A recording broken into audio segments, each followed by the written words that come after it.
Welcome to Quickies. My videos are for entertainment purpose only. The lucky one 2012 में release हुई एक romance drama film है जिसमें हम देखेंगे कि कैसे एक पिक्चर ने एक सोल्जर की जान बचाई और कैसे वो अपनी इस मिस्ट्रिकल को ढूंढ निकालता है। तो चलें फिल्म स्टार्ट करते हैं। फिल्म का आगाज एक वॉर सीन से होता है जहां एक फ्रेंड दूसरे की हेल्प करते हुए मारा जाता है। नेक्स्ट डे हमारी स्टोरी का मेन कैरेक्टर लोगन दिखाया जाता है जिसकी आंखों पर किसी चीज़ की चमक पड़ रही थी। ये एक यंग ब्यूटीफुल लड़की की पिक्चर थी। जब वो उसे उठाने जाता है तो जिस जगह वो पहले खड़ा था वहाँ एक बॉम्ब ब्लास्ट हो जाता है। अब लोगन को लगता है कि शायद इस लड़की की पिक्चर ने उसकी जान बचाई है और वो इसे मिलकर थैंक्स करना चाहता था। वो इसके बारे में सबसे पूछता है मगर कोई भी इस लड़की के बारे में नहीं जानता था।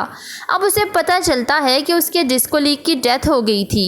ये उसके कोई जानने वाली थी। नेक्स्ट सीन में हम देखते हैं वॉर ख़त्म हो चुकी है और लोगन अपनी सिस्टर से मिलने आता है। वो कुछ दिन उधर ही रहता है और अब वहाँ से जाने वाला था। फाइनली वो डिसाइड करता है कि जो पिक्चर उसे मिली थी वो इस लड़की को ढूंढ निकालेगा और उसे अपने फ्रेंड की डेथ के बारे में बताएगा। इस पिक्चर में बने लाइट हाउस की मदद से वो लोकेशन ढूंढ निकालता है और पैदल वहां तक जाता है। उस टाउन में पहुंचकर वो सबसे इस लड़की के बारे में पूछता है मगर किसी को भी इसका कुछ पता नहीं था। फाइनली वो वहां पुलिस से हेल्प मांगता है और अब उसे इस लड़की के बारे में पता चल जाता है कि इसकी पहले से शादी हो चुकी है। इसका नाम बेथ है और इसका एक बेटा भी है। लोगन को उसके फ्रेंड के बारे में बताते हुए काफ़ी डिफ़िकल्टी फील हो रही थी। जब लोगन उससे मिलने जाता है तो वो देखकर हैरान हो जाता है। ये एक बहुत ही ब्यूटीफुल लेडी थी। जब वो उसकी तरफ चल के आ रही थी तो लोगन को ऐसे फील होता है जैसे कोई फेरी उसकी तरफ चल के आ रही हो। लोगन उसे सब कुछ बताना चाहता था मगर कहाँ से शुरू करे उसे समझ नहीं आती। इससे पहले कि वो उसे कुछ बता पाता वो लोगन के वॉलेट में न्यूज़पेपर का पीस देखकर वो समझती है कि शायद वो यहाँ जॉब के बारे में आया है और उसे फॉर्म फिल करने के लिए दे देती है। साथ ही वो उसे बहुत सारे क्वेश्चन करती है। जब उसे पता चलता है कि ये एक सोल्जर है तो वो थोड़ा डाउट में हो जाती है और फौरन से अपनी ग्रैंड माँ से बात करने जाती है। बेथ की ग्रैंड माँ बेथ के मना करने के बावजूद उसे अपने घर पर जॉब दे देती हैं। बेथ लोगन को पसंद नहीं करती थी मगर आहिस्ता आहिस्ता उसे लाइक करने लगती है। उसका कोई भी मेल फ्रेंड नहीं था और लोगन उसका फर्स्ट मेल फ्रेंड था। बेथ का हस्बैंड जो कि पुलिस में डिप्टी शेरिफ है वो लोगन को शक की नज़र से देखता है और उसे काफ़ी रूड होकर बात करता है। वो अपने बेटे को भी उससे दूर रहने का कहता है। एक दिन बेथ और उसका हस्बैंड फैमिली फंक्शन से वापस आते हैं तो देखते हैं बेन काफ़ी इंजर्ड था।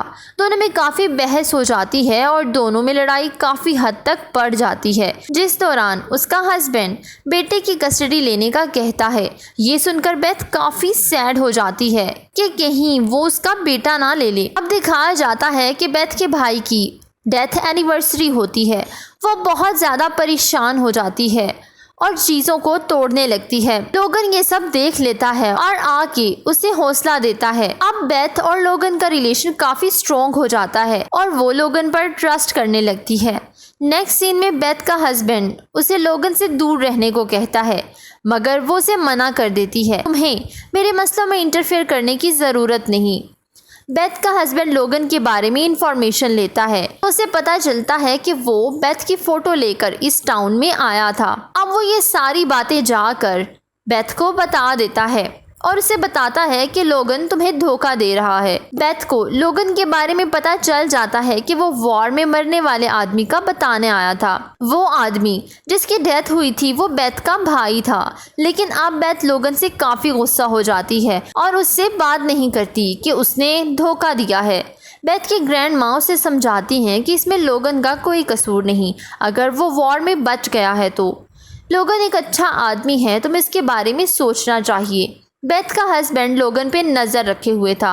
वो ड्रिंक करके उस पर गन रखता है जिससे लोग डर कर भाग जाते हैं। लोगन बड़ी महारत से वो गन छीन लेता है और उसके साथ खड़े पुलिस ऑफिसर को दे देता है। ये देखकर वो और भी फ्रस्ट्रेट हो जाता है। अब दिखाया जाता है कि लोगन मिसअंडरस्टैंडिंग्स क्लियर करने के लिए एक बार फिर बेथ के घर जाता है और सारी डिटेल्स बताता है कि किस तरह उसके फ्रेंड की डेथ हो गई। नेक्स्ट डे बेथ का हस्बैंड उससे माफ़ी मांगता है और उसे दोबारा रिलेशन में आने का कहता है, मगर बेथ इनकार कर देती है। इनकार सुन के वो दोबारा गुस्से में आ जाता है और अपना बेटा कोर्ट से लेने की बात करता है। बाहर बहुत तेज बारिश हो रही थी। ये सब बातें उनका बेटा सुन लेता है और वहाँ से भाग जाता है। बेथ का बेटा ट्री हाउस में जाना चाहता था, सब उसके पीछे जाते हैं। लोगन भी ये सब देख लेता है और उनके पीछे जाता है।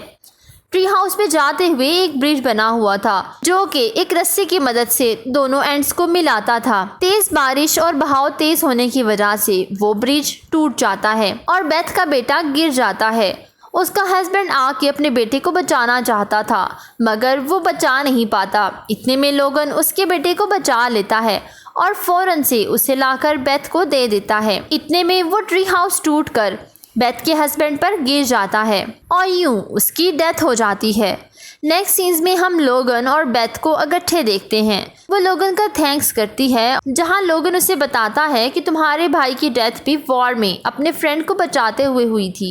ये एक ऑनर की बात है, तुम्हें इस पे खुश होना चाहिए, ना कि सैड। ये कहकर लोगन वहां से जाने लगता है, लेकिन बेथ को अपनी फीलिंग्स का पता चल चुका था कि वो लोगन से किस कदर प्यार करने लगी है।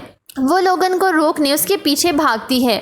मूवी के लास्ट सीन्स में हम बेथ, लोगन और उसके बेटे को इकट्ठा देखते हैं।